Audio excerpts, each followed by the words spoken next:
The ongoing conflicts in Ukraine has entered a critical phase, marked by significant Russian military advances, deteriorating morale within Ukrainian force, and growing concerns over internal stability in Kyiv.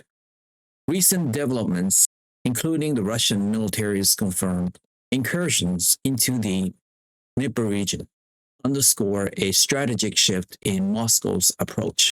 While Ukrainians grapples with both external pressure and domestic challenge, these dynamics, coupled with evolving U.S. policy, debates, and potential shifts in Western supports, paint a complex picture of a war that remains far from resolution.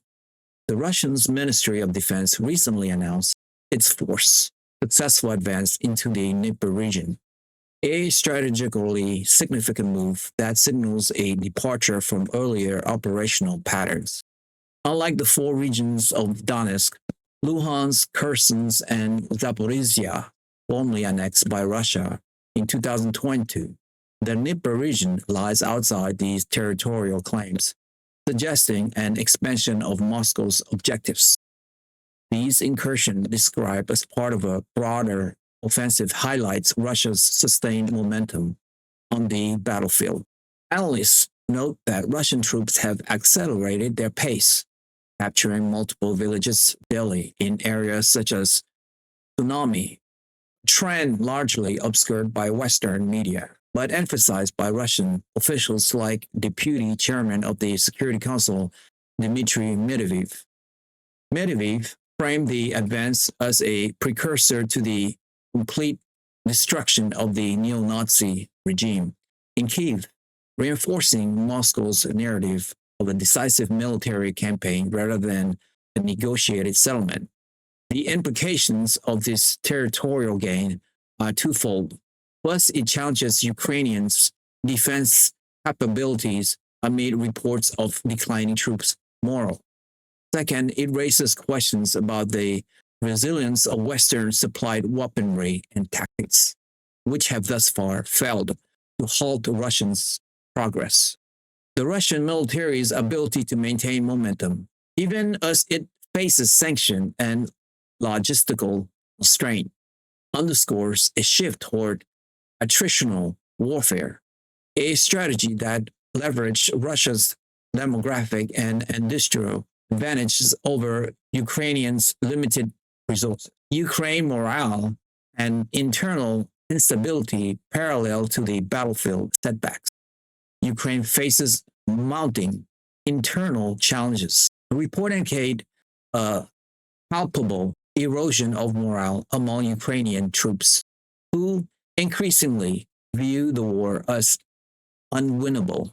Soldiers reportedly question the purpose of continued resistance, a sentiment exacerbated by Kyiv's refusal to accept the repatriation of 6,000 fallen soldiers' bodies. The decision framed as a rejection of Russian humanitarian gesture, but perceived domestically as callous. This refusal has sparked fears of public backlash, with Ukrainian authorities reportedly redeploying National Guard units from frontline duties to urban centers to preempt potential unrest. Such moves suggest a government bracing for civil discontent.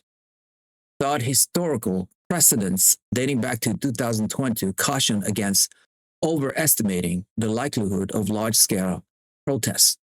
Nonetheless, the combination of military fatigue and perceived diplomatic inflexibility risk eroding the unity that has sustained Ukraine's resistance for nearly 3 years. Western support and U.S. policy reassessment, the conflict's trajectory has also prompted a reevaluation of U.S. involvement.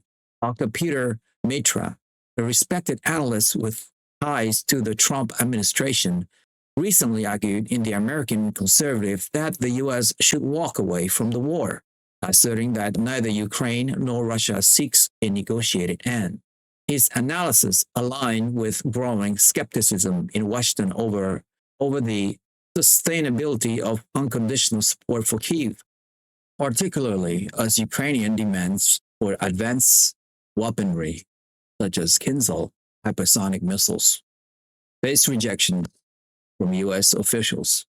This reluctance reflects divergent strategic priorities. Ukraine's goal of territorial restoration clashes with US interests in avoiding direct confrontation with Russia. The Biden administration's refusal to supply certain systems, coupled with reports of congressional pushback against sanctions bills, signals a potential recalibration of American policy.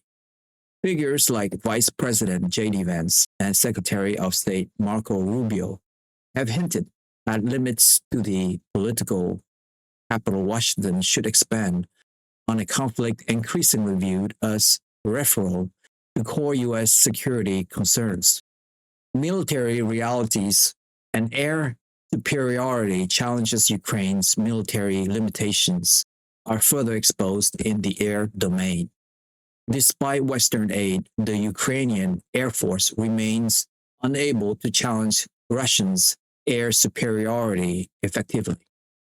Spokesman Yuriy Ignat, acknowledged as a credible voice, has repeatedly downplayed claims of success against advanced Russian systems like the Kinzhal missile, drawing criticisms from nationalist factions within Ukraine. The inability to counter Russia's aerial dominance, a cornerstone of Kyiv's defensive strategy, highlights the asymmetry in military capabilities. Even proposals to deploy Western supplied tourist cruise missiles face bureaucratic hurdles, exemplified by Germany's temporary block on their deployment due to cost concerns. These constraints underscore Ukraine's reliance on foreign support, which itself appears increasingly conditional as Western donors weigh the risk of escalation. Diplomatic deadlock and Russia's Maximalist demand efforts to broker peace remain stalled, with Russia's Istanbul Plus memorandum outlining maximalist terms that include Ukraine's demilitarization, recognition of annexed territories, and exclusion from NATO. Diplomatic deadlock and Russia's Maximalist demands efforts to broker peace remain stalled, with Russia's Istanbul Plus memorandum outlining maximalist terms that include Ukraine's demilitarization, recognition of annexed territories, and exclusion from NATO. While some analysts argue these demands are generous in allowing Ukraine to retain sovereignty and Black Sea access, they remain non-negotiable for Kyiv and its allies. The document's structure divided into definitive settlement terms, ceasefire conditions, and a timeline for implementation reflects Moscow's confidence in its military position. Notably, Russia now insists on United Nations recognition of its territorial gains, a demand absent in earlier statements by President Vladimir Putin. This institutionalization of annexation complicates diplomatic efforts, as compliance would require a fundamental shift in Ukraine political identity and Western alignment. Geopolitical ripples and European dilemmas, the conflict's ripple effects extend beyond Eastern Europe, influencing elections in Poland and straining EU cohesion. The upcoming Polish presidential race hits pro-Western candidate Rafał Trzaskowski against conservative contender Karol Nawrocki, whose policies align with Hungary's Viktor Orban.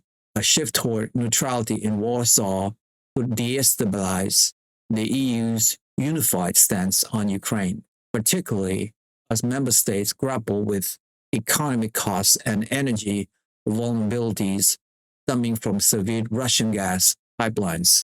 Meanwhile, British Army Colonel Richard Kent's controversial suggestion that the UK assists Ukraine in developing nuclear weapons reflects a factional push to escalate military support, a proposal that risks further inflaming tensions, technological surveillance, and domestic concerns.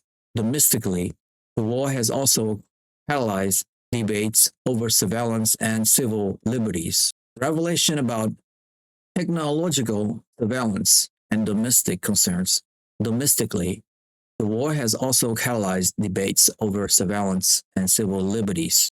Revelations about Palantir collaboration with the Trump administration to consolidate federal database into a centralized tracking system have drawn comparisons to China's social credit system. While proponents argue such integration enhances efficiency overreach, critics warn of authoritarian overreach, particularly under future administrations with different ethical standards. This tension between security and privacy mirrors broader global struggles to balance technological advancement with democratic safeguard.